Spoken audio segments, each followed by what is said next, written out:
Good morning. चलिए शुरुआत करते हैं नेक्स्ट टॉपिक की, जो कि एग्रीकल्चर अपना चल रहा है। अपने दो भाग एग्रीकल्चर में पढ़ लिए हैं। पहला भाग है उसमें अपन ने बेसिक स्टैटिक्स देखा था एग्रीकल्चर के बारे में। दूसरे भाग में कुछ कृषि की पॉलिसी देखी थी, योजनाएं देखी थी। आज अपन कृषि की कुछ और नीतियों के बारे में डिस्कस करने वाले हैं। तो पीछे का एक बार आपको मैं रिवाइज करवा देता हूँ, उसके बाद में क्लास को आगे अपन कंटिन्यू करते हैं। देखिए, अपन ने जो डिस्कस किया उसको मैं बहुत शॉर्ट में ब्रीफ में आपको बताता हूँ ताकि चीजें आपके क्लियर हो। कृषि एग्रीकल्चर बहुत शॉर्ट में लिखेंगे, इसको बहुत छोटा लिखेंगे ताकि आपके दिक्कत आए नहीं। तो इसमें सबसे पहले अपन ने डाटा की डिस्कस किया। डाटा आंकड़े दिखाई दे रहा है आपको, ये छोटे। हाँ, इसमें एक स्लाइड तैयार करेंगे। इसमें देखिए जीडीपी में योगदान देखेंगे अपना, इसका योगदान देखेंगे, योगदान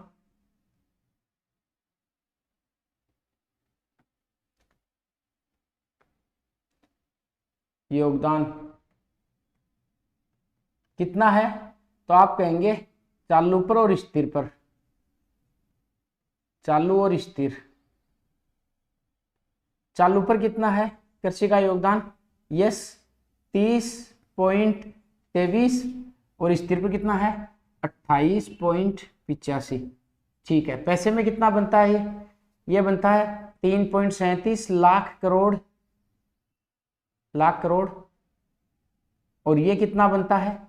ये बनता है 1.95 लाख करोड़। इतना एक बात करी थी। इसके बाद में अपन ने देखा था कृषि में योगदान। हेडिंग क्या थी? कृषि में योगदान। तो कृषि में योगदान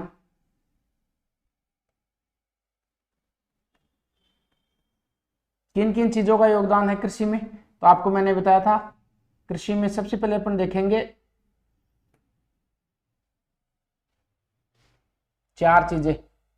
कौन कौन सी? फसलों का या पशुओं का देख लेते हैं।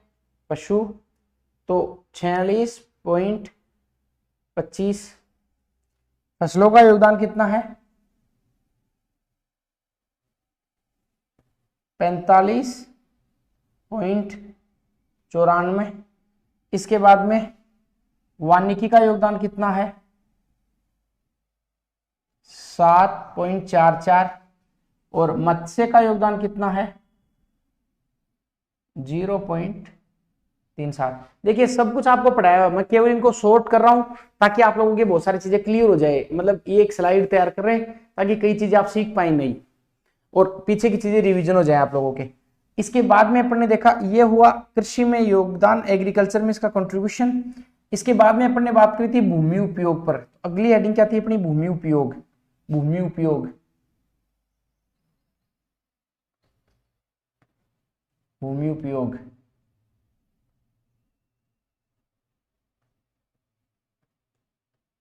इसमें अपन देखा था शुद्ध बोया गया क्षेत्र।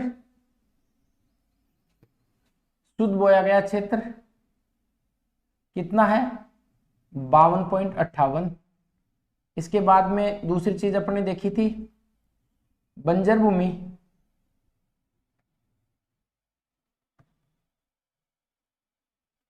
$10.84। इसके बाद में अपन ने देखा था वानिकी 8.08। एक देखा था कृषि अयोग्य। कृषि अयोग्य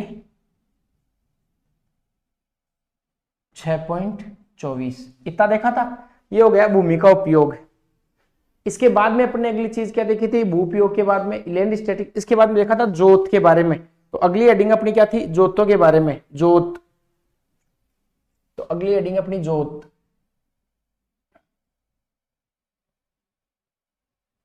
जोत, तो जोतों का कुल क्षेत्रफल कितना है बताएं?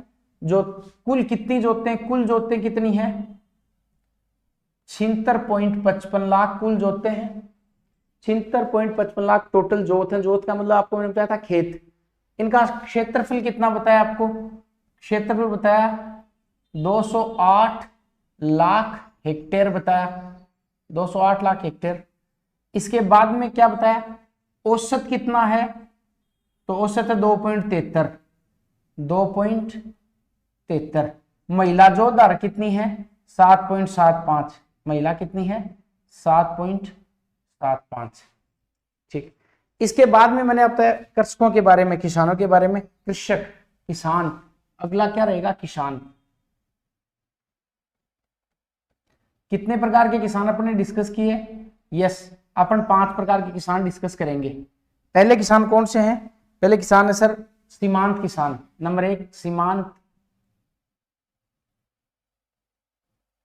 मतलब 1 हेक्टर से कम और 40% है। दूसरा क्या था छोटे किसान, 1 से 2 हेक्टेयर जमीन है और संख्या कितनी है 21%। तीसरा क्या था अर्ध मध्यम, अर्ध मध्यम, इस मैंने आपको बताया अर्ध मध्यम है, इनकी संख्या है 18% और कितना 2 से 4%, 2 से 4 हेक्टेयर। इसके बाद में बताया आपको मैंने मध्यम, मध्यम की संख्या कितनी बताई 14%। और इसके बाद मैंने आपको बताया बड़े किसान, बड़े, बड़े किसान कितने होंगे, बड़े किसानों की संख्या होगी 4%। बात समझ में आ गई क्या। तो वापस मैं बोलता हूं, सबसे पहले अपने कृषि का देखा डाटा, उसके बाद में भूमि का उपयोग देखा, उसके बाद में जोत देखी, उसके बाद में अपने क्या देखा किसान देखा। अब आप लोग इसको रिवीजन कर पा रहे हो, शायद दिखाई दे रहा होगा आप लोगों को कि डाटा कृषि में योगदान चालू मूल्य पर कितना है, स्थिर मूल्य पर कितना है। चालू मूल्य का योगदान 3.37 लाख करोड़ है, स्थिर मूल्य का योगदान 28.85 है। कृषि में योगदान पशुओं का योगदान 46.25 है, फसलों का योगदान 45.94 है, वानिकी का 7.44 और मत्स्य का 0.37 है।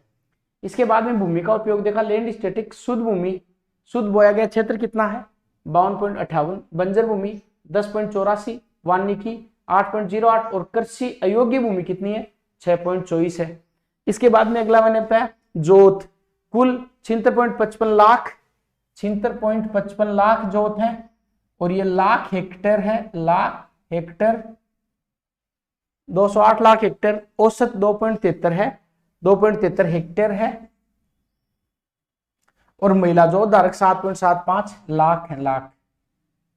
इसके बाद मैंने आपको बताया किसानों के बारे में, सीमांत किसान, छोटे किसान, अर्ध मध्यम, मध्यम और बड़े किसान, ये किसानों की श्रेणी हो गई। एक पार्ट अपने कर लिया। इसके बाद में जो अगला देखा था अपने, वो देखा कृषि के लिए नीतियां। तो अगली जो हेडिंग थी वो कृषि नीतियां थी, कृषि नीतियां। कृषि में योजनाएं लिख लें, कृषि योजनाएं। तो कृषि योजनाएं मैंने आपको बताई थी, कौन कौन सी योजना आपने डिस्कस की, केवल नाम लिखूंगा, बाकी आप लोगों को मैंने कल बता ही दिया था, केवल नाम लिख लेते। तो पहला मैंने आपको बताया मुख्यमंत्री बीज स्वावलंबन योजना, बीज स्वावलंबन योजना। इसके बाद में दूसरी जो योजना थी वो थी महिला प्रशिक्षण, महिला प्रशिक्षण। उसके बाद में कृषि प्रदर्शन, देखकर विश्वास करें, कृषि प्रदर्शन। उसके बाद में अध्ययनरत छात्राओं को प्रोत्साहन, अध्ययनरत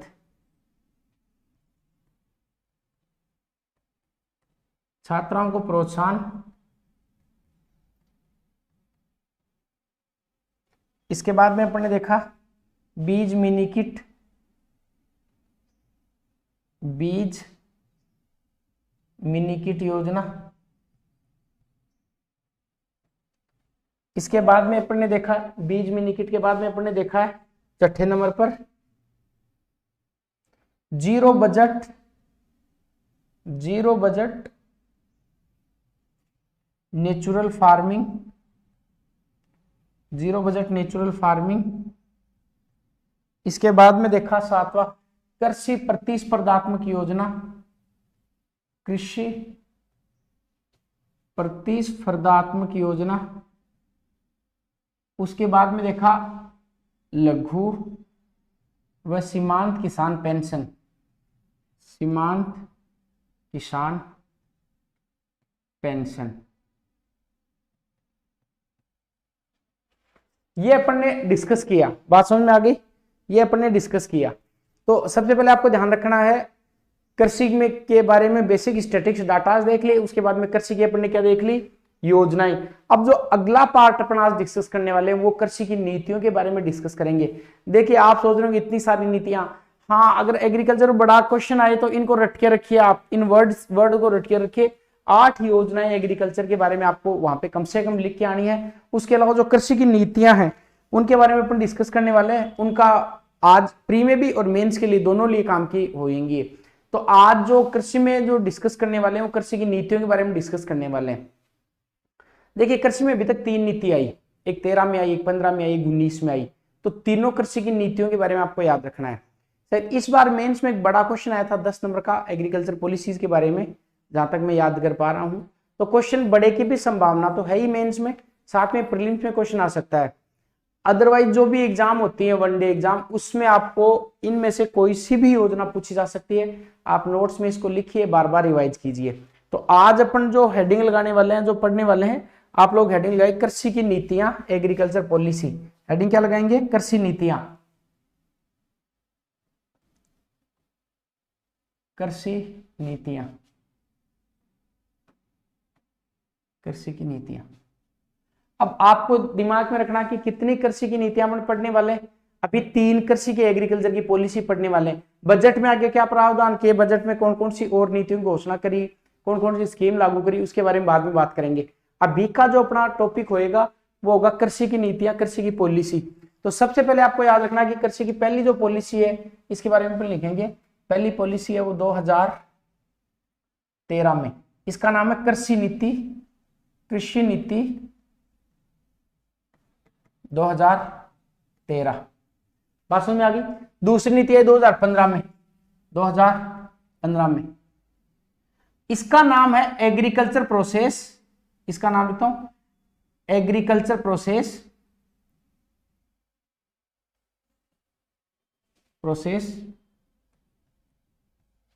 एंड एग्री मार्केटिंग 2015।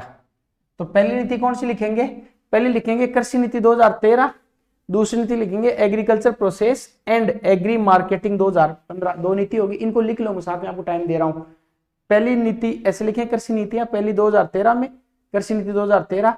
दूसरी नीति आई है 2015 में, जिसका नाम क्या है, agriculture process and agri marketing policy. तीसरी नीति का थोड़ा सा नाम बड़ा है, इस तीसरी नीति को लिख लेते हैं। थर्ड वाली जो नीति है ये 2019 में आई, 2019 में। इसका नाम क्या है उसको लिखते हैं यहाँ पे राजस्थान, ऊपर लिखता हूं Rajasthan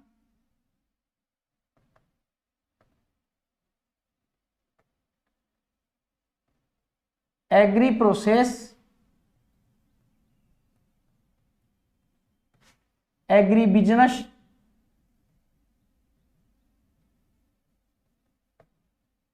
and agri export,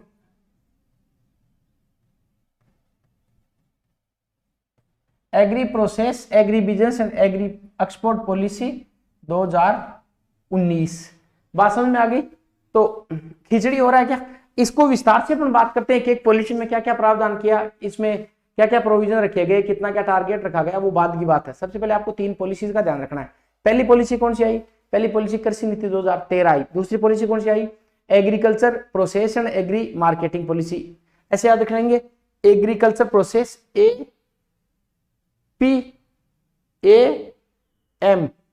agriculture process and agriculture marketing policy. और जो तीसरी आई वो है agri process agri business and agri export 2019। कितनी नीति आई, 3। वापस रिपीट करो, इनको लिख लो। सबसे पहले नीति लिखेंगे कृषि नीति 2013 पहला। दूसरी नीति आप इस ऊपर नीचे लिख सकते हो, नंबर 1, नंबर 2, नंबर 3। दूसरी लिखेंगे agriculture process and agri marketing 2015। और तीसरी लिखेंगे Rajasthan agri process APABAE, agriculture process agri business agri export. बात समझ में आ गई। तो 3 नीतियां अपन डिस्कस करने वाले कृषि के बारे में, पॉलिसी गवर्नमेंट की। क्वेश्चन सीधा प्री में क्या पूछ सकता है, agriculture process and agri marketing policy कब आई, 2015 में आई। ऐसे देखा, Rajasthan agri process agri business agri export policy कब लॉन्च की गई, 17 दिसंबर 2019 को। मैं लिखूंगा आगे, अभी आप 2019 लिखिए। कृषि नीति 2013, कृषि नीति 2013 कब आई, जून 2013 में, 16 जून 2013 को लाए गए थे। अब सबसे पहले तो आपको इनके नाम लिखने, तीनों पॉलिसीज के नाम लिखने, डिटेल में भी अपन बात करने वाले हैं। आपको लग रहा होगा तो बहुत कॉम्प्लिकेटेड हो रहा, हार्ड हो रहा है, ज्यादा कुछ हार्ड नहीं है, नंबर दिला के जाएगा एग्जाम के लिए। अभी तक अपन ने केवल 3 नीतियों के नाम लिखे हैं, पहले कृषि नीति 2013, फिर एग्रीकल्चर प्रोसेस एग्री मार्केटिंग 2015, और Rajasthan agri process agri business agri export policy 2015। ठीक है, चलिए अब पहली नीति के बारे में डिस्कस करते हैं। पहली नीति का नाम क्या है, राजस्थान कृषि नीति नंबर 1, राजस्थान कृषि नीति। सबसे पहले लिखना कब आई, तो नीति आई कब, तो नीति की घोषणा लिखिए, नीति की घोषणा 16 जून 2013। पहली बात तो ये। दूसरी, इसका उद्देश्य क्या है, छोटी नीति है, उद्देश्य 10 वर्षों में खाद्य उत्पादन को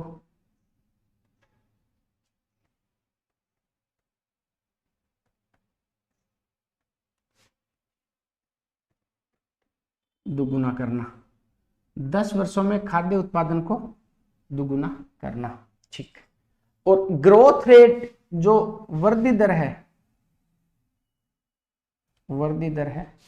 इसका टारगेट रखा गया 4% का, 4% का। 3 चीजें आपको इसमें ध्यान रखनी है। पहली बात, घोषणा कब की गई, 16 जून 2013 को, याद रखना। 21 जून को उत्तरी गोलार्ध में सबसे बड़ा दिन होता है। अभी जून, ये अपनी जो क्लासें भी, ये भी इसी के आसपास ही, आज कितनी, लगभग आज 11 जून है, तो ये मान के चलिए कि जून की सी बात है, गर्मी का महीना है। कब लॉन्च की गई, 16 जून 2013। किसानों का की नीति 13 में लॉन्च की गई, जून 2013 में। क्या टारगेट रखा, 13 और 10 23 है, देखो 13 10 23। तो मोदी जी का टारगेट क्या है, केंद्र सरकार का, कि 2022 तक किसानों की आय को क्या कर देना, दुगुना कर देना है। और अपन ने जो खाद्य उत्पादन का टारगेट दुगुने का रखा था, वो 10 वर्षों का टारगेट लिया, कितनी ग्रोथ रेट के साथ में, 4% की ग्रोथ रेट के साथ में इसको उत्पादन को दुगुना किया जाएगा। ये राजस्थान कृषि नीति जो आई उसमें ये बात लिखी हुई है। दूसरी बात, अगली जो पॉलिसी है वो काफी इंपॉर्टेंट है, उसका नाम है, दूसरी नीति लिखिए, agriculture process and agri marketing. Agriculture process, agriculture से लिखिए, एग्रीकल्चर प्रोसेस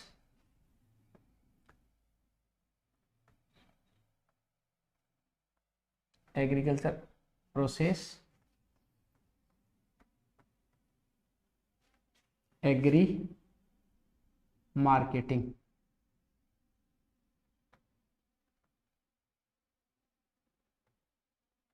कब आई, मतलब नीति है 2015 की। और इसमें आप लिखिए agriculture process and agri marketing में, ये नवंबर, मतलब ये मान के चलिए 5 नवंबर 2015 को आई। तो घोषणा कब हुई, घोषणा हुई इसकी 5 नवंबर 2015 को। और इसका उद्देश्य क्या रखा गया, उद्देश्य लिखिए 25 लाख तक के निवेश पर 30% का अनुदान। तो आप ऐसे ध्यान में रखिए, पहली जो पॉलिसी आई है एग्रीकल्चर पॉलिसी, जो जून 2013 में आई, 16 जून 2013 को जो पॉलिसी आई, उसमें क्या टारगेट रखा गया, उसमें कहा गया सब 10 साल में किसानों की आय को क्या कर देना, मतलब कृषि के उत्पाद को क्या कर देना, दुगुना कर देना है। और पर ईयर टारगेट कितना रखेंगे, 4% की ग्रोथ रेट के साथ इसको पूरा करेंगे। ये 2013 की पॉलिसी में घोषणा हुई। अब याद रखिए, जैसे जैसे टाइम बढ़ेगा तब तक केवल कृषि नहीं, कृषि के अलावा बहुत सारी गतिविधियां हैं, फूड प्रोसेसिंग इंडस्ट्रीज पर ध्यान दिया जाएगा। अपन मेंस में मतलब मेंस वाले में जब भारतीय अर्थव्यवस्था, वहां पे पढ़ेंगे, टॉपिक दिया हुआ है खाद्य प्रसंस्करण, फूड प्रोसेसिंग, देखिए इसका मतलब क्या होता है, क्या समझते हैं आप फूड प्रोसेस से? जैसे मान लेते हैं कि किसान खेत में गेहूं उगाता है, गेहूं की कटाई करता है और गेहूं बेचने जाता मार्केट में। तो जब वो गेहूं बेचने जाता है किसान मार्केट में, तो आपको पता है कि किसान को उचित रेट मिल नहीं पाती है, ठीक है। और मिलती है तो भी अगर उसी गेहूं को अगर वो उसे आटा बना ले या उसे मतलब और कोई चीज कन्वर्ट कर ले, बिस्किट वगैरह बनवा ले, प्रोसेस करके इस प्रकार का कोई अपना उद्योग लगा ले, तो हो सकता है कि उसकी कमाई ज्यादा हो जाए। ऑब्वियस सी बात है, इसी को फूड प्रोसेस बोलते हैं। मतलब आप फल की बजाय आप जूस बेचें या चने की बजाय दाल, तो ये फूड प्रोसेसिंग हो गया। समझ में आ गया? सरसों की बजाय उसका तेल निकाल कर बेचे, तो फूड को प्रोसेस कर देना फूड प्रोसेस है। और ये इंडस्ट्री इंडिया में काफी ग्रोथ कर रही है, काफी किसानों की इनकम में हेल्प मिलेगी इससे। इसी को ध्यान में रखते हुए पॉलिसी लेकर आए agriculture process and agri marketing, कि एग्रीकल्चर का प्रोसेस और एग्री मार्केटिंग पर ध्यान दिया जाएगा। अब आपको पता कि फूड प्रोसेसिंग करने के लिए इंडस्ट्री भी लगानी पड़ती है, या फिर कोई आटा मिल लगानी पड़ती है, या कोई कोल्ड स्टोरेज का सिस्टम बनाना पड़ता है। तो किसानों को कहा कि अगर आप ऐसा कुछ करते हैं, 25 लाख रुपए तक का अगर इन्वेस्ट करते हैं, इस प्रकार का कोई आप डेवलप करते हैं, कोई अवसंरचना का विकास करते हैं, तो आपको 30% तक का क्या दिया जाएगा, 30% तक का आपको अनुदान पे किया जाएगा, आपको 30% अनुदान दिया जाएगा। बात समझ में आ गई क्या? मैं वापस रिपीट करता हूँ। पहली पॉलिसी में टारगेट रखा 10 साल में किसानों के उत्पाद को कितना कर देना, दुगुना कर देना। किस ग्रोथ रेट के साथ? 4% के साथ, ठीक। दूसरी जो पॉलिसी है agriculture process agri marketing policy, ये पॉलिसी 5 नवंबर 2015 को आई, ठीक है। और इसमें उद्देश्य रखा गया कि 25 लाख तक का अगर कोई किसान निवेश करता है किसमें, फूड प्रोसेस में, तो उसको कितने % का अनुदान दिया जाएगा, 30% का अनुदान दिया जाएगा। बात समझ में आ गई? तीसरी और अंतिम पॉलिसी, आपको क्वेश्चन मिलान करवाना दे सकता है। Agriculture process agri marketing policy की घोषणा कब की गई थी? आपको याद करना 2015 में घोषणा की गई थी। इसके बाद आपको याद करना कृषि नीति एग्रीकल्चर पॉलिसी की घोषणा कब की गई? एग्रीकल्चर पॉलिसी घोषणा 2013 में की गई थी। अब अगली अंतिम जो इंपॉर्टेंट है उसका नाम याद रखना, थोड़ी सी ट्रिकी है। Rajasthan agro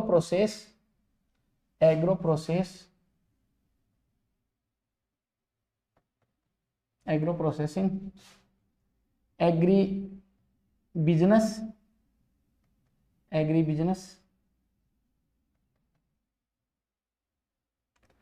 and agri export.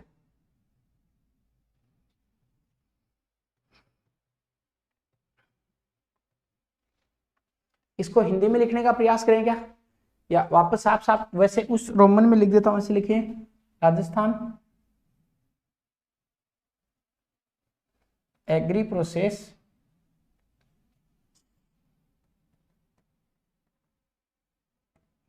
Agri business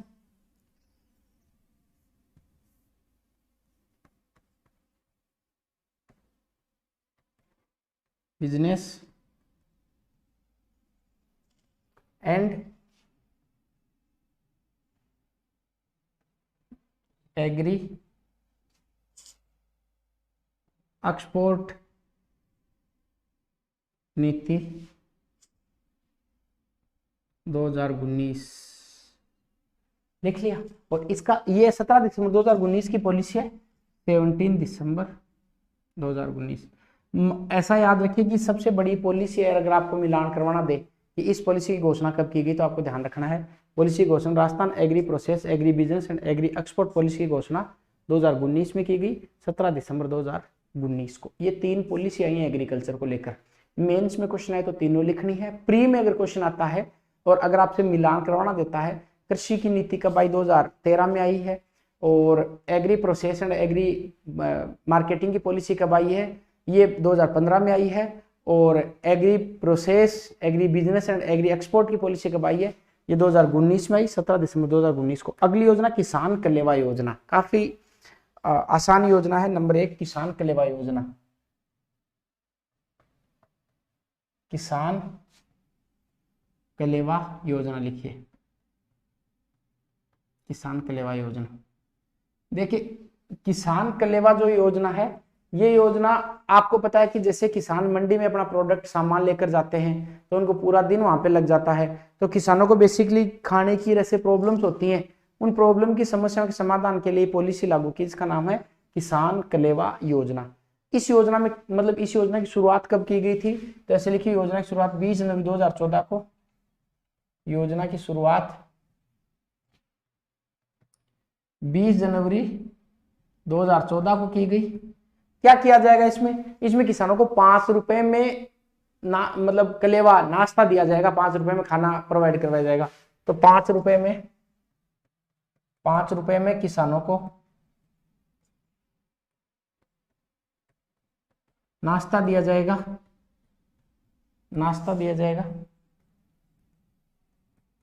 कहां पे, मंडियों में। कहां दिया जाएगा, मंडियों में। पर इसमें फल व सब्जी मंडी शामिल नहीं है, फल व सब्जी मंडी।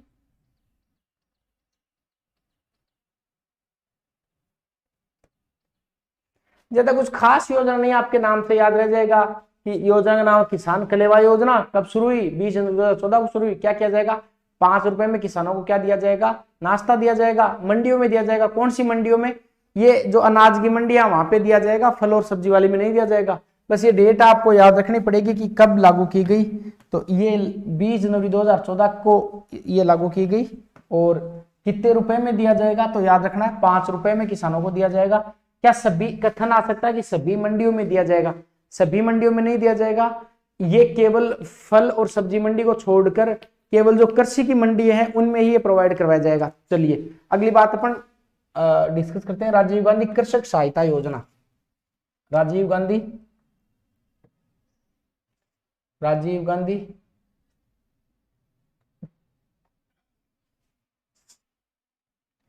कृषक सहायता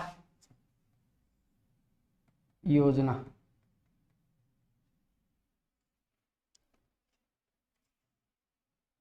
राजीव गांधी कृषक सहायता योजना, ये योजना देखिए 2009 में शुरू की गई थी, 2009 में शुरू हुई थी, 2009 में शुरू हुई थी।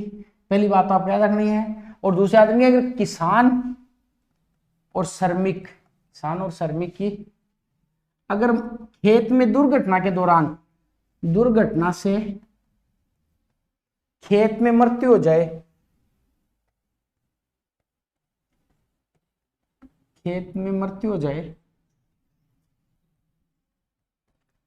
तो 2 लाख रुपए सहायता राशि।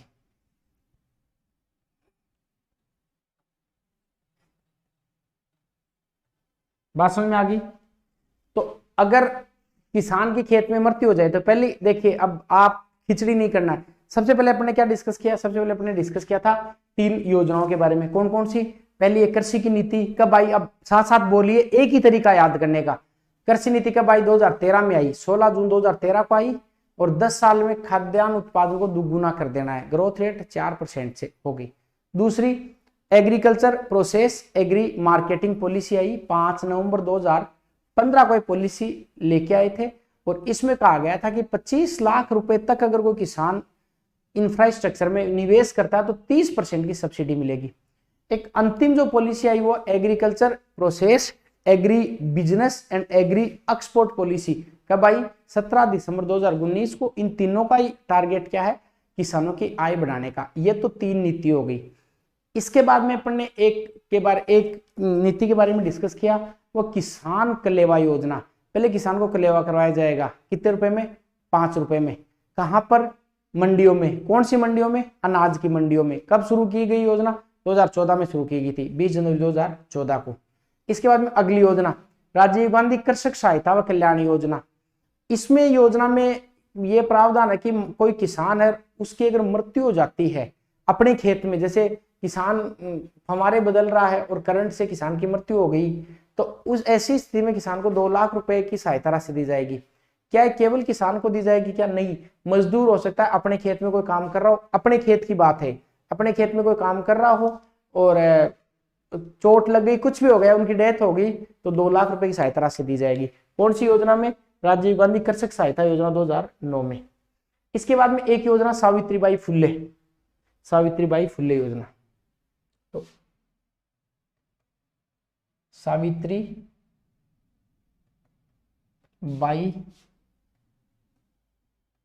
फुल्ले योजना, सावित्रीबाई फुल्ले योजना। देखिए ये योजना ज्यादा खास नहीं है, ना परीक्षा में पूछी जाएगी, केवल इतना है कि ये डिजिटल ट्रांजैक्शन को बढ़ाने की एक योजना है। डिजिटल ट्रांजैक्शन का मतलब होता है अगर कोई ऑनलाइन पेमेंट को बढ़ाता है उसको लेकर ये योजना है। तो सावित्रीबाई फुल्ले जो योजना है, ये योजना 21 फरवरी 2018 को शुरू की गई। पहली बात तो आपको याद रखनी है कि सावित्रीबाई 18 साल की है, सावित्रीबाई फुल्ले 18 साल 2018 में योजना शुरू की गई। इसमें यह रखा गया कि मान लो कोई किसान है वो 50,000 रुपए तक का ट्रांजैक्शन ऑनलाइन करता है, मतलब जैसे मंडी में गया और उसने कहा कि मुझे आप फोन पे पर पेमेंट कर दो, कैश देने की जरूरत नहीं है, किसान ने कहा ऐसा, उसको मान लेते हैं जो मंडी में उनका अनाज खरीदा व्यापारी को, और व्यापारी ने 50,000 रुपए ऑनलाइन किसान के खाते में ट्रांसफर किए, तो फिर किसान को 500 रुपए का बोनस दिया जाएगा। ज्यादा कुछ खास योजना नहीं है, 500 रुपए का क्या मिलेगा? बोनस मिलेगा। और दूसरी बात ये कि मान लेते हैं कि किसान 1 लाख रुपए तक का ट्रांसफर करवाता है, 1 लाख रुपए तक का, तो इसमें किसानों को 1,000 रुपए का बोनस दिया जाएगा। बात समझ में आ गई? तो वापस बोलता हूं मैं, सावित्रीबाई फुल्ले योजना 21 फरवरी 2018 की योजना है। इसमें 50,000 रुपए ट्रांजैक्शन के लिए 500 रुपए और 1 लाख के लिए 1,000 रुपए। कितनी योजना पढ़ ली? सबसे पहले किसान को कलेवा कराएंगे, ठीक है, तो इसके लिए किसान कलेवा योजना शुरू कर दी, ठीक है। इसके बाद में अगर श्रमिक या किसान की खेत में काम करते हुए मृत्यु हो जाती है तो 2 लाख रुपए उनको सहायता दी जाएगी, ठीक है। अगर किसान कोई ऑनलाइन ट्रांजैक्शन के माध्यम से कोई काम करता है तो उसको बोनस दे दिया जाएगा। बोनस के लिए सावित्रीबाई फुल्ले योजना है, ऑनलाइन ट्रांजैक्शन बढ़ाने के लिए। किसान कलेवा योजना में किसानों को कलेवा करवाया जाएगा 5 रुपए में। और राजीव गांधी कृषक सहायता योजना में क्या किया जाएगा? राजीव गांधी कृषक सहायता योजना में किसान को 2 लाख रुपए तक का अमाउंट दे दिया जाएगा। अंतिम योजना अपन डिस्कस करेंगे महात्मा ज्योतिबा फुल्ले, लिखते हैं इसका नाम महात्मा ज्योतिबा फुल्ले, महात्मा ज्योतिबा फुल्ले, ज्योतिबा फुल्ले, महात्मा ज्योतिबा फुल्ले मंडी व श्रमिक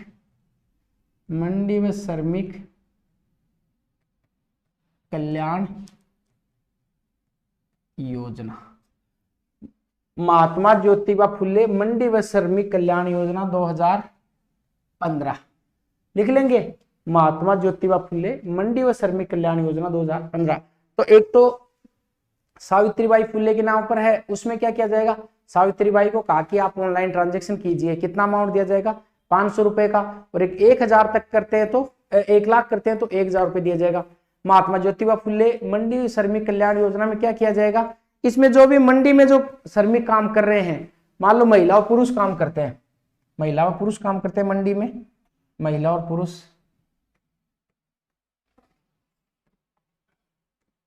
तो इस योजना में देखिए क्या किया जाएगा? महिला अगर प्रेग्नेंट है तो 45 दिन का अवकाश विथ पेमेंट, और अगर किसी पुरुष की वाइफ प्रेग्नेंट है, उनके डिलीवरी होती है, तो पुरुष को 15 दिन का अवकाश दिया जाएगा महिला की मदद करने के लिए। समझ में आ गया? अगर किसी महिला की डिलीवरी होती है तो 45 दिन का अवकाश दिया जाएगा, और अगर कोई श्रमिक पुरुष काम कर रहा है वहां पे तो उनकी वाइफ को अगर डिलीवरी हुई है तो 15 दिन का उस पुरुष को अवकाश दिया जाएगा, ठीक। इसके बाद में चलो डिलीवरी होगी, अब बात करते हैं शादी की। तो अगर ऐसे किसान के 2 ही लड़कियां हैं, केवल 2 लड़कियां हैं, तो 50,000 रुपए प्लस 50,000 रुपए मतलब 1 लाख रुपए किसान को क्या दी जाएगी? सहायता दी जाएगी। किसान श्रमिक को सहायता दी जाएगी कि अपनी बेटियों की शादी कर दे। इसके बाद में छात्रवृत्ति की योजना है, इसी में छात्रवृत्ति कितनी दी जाएगी? मान लेते हैं कि 12वीं क्लास में उस लड़की के परसेंटेज आए 60 या 65% से ऊपर, तो लड़की को छात्रवृत्ति दी जाएगी। और अगर ऐसा श्रमिक बीमार हो गया तो 20,000 रुपए उसको क्या दिए जाएंगे? चिकित्सा सहायता दी जाएगी। खिचड़ी नहीं करना है, वापस मिटा के एक चीज लिख देता हूं, चलिए फिर सारी योजना को एक साथ क्लब करके और लिखेंगे अपन, ताकि आप लोगों को याद हो जाए।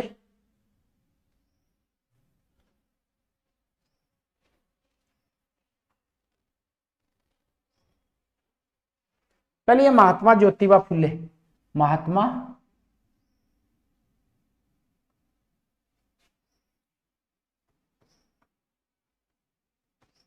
ज्योतिबा फुले, महात्मा ज्योतिबा फुले मंडी श्रमिक कल्याण योजना कब की है? 2015। महात्मा ज्योतिबा फुले मंडी श्रमिक कल्याण योजना कब की योजना? 2015 की योजना। इसमें क्या क्या दिया जाएगा? सबसे पहले गर्भावस्था के दौरान, मतलब डिलीवरी हुई है तो, अगर डिलीवरी हुई है तो गर्भावस्था के दौरान 45 दिन का अवकाश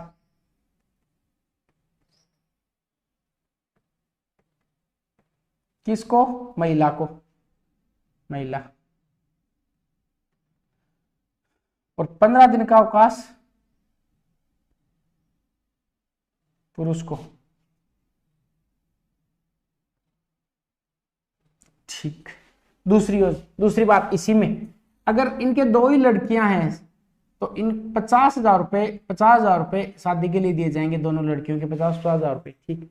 अब मान लो बीमार हो गए तो चिकित्सा सहायता कितनी है?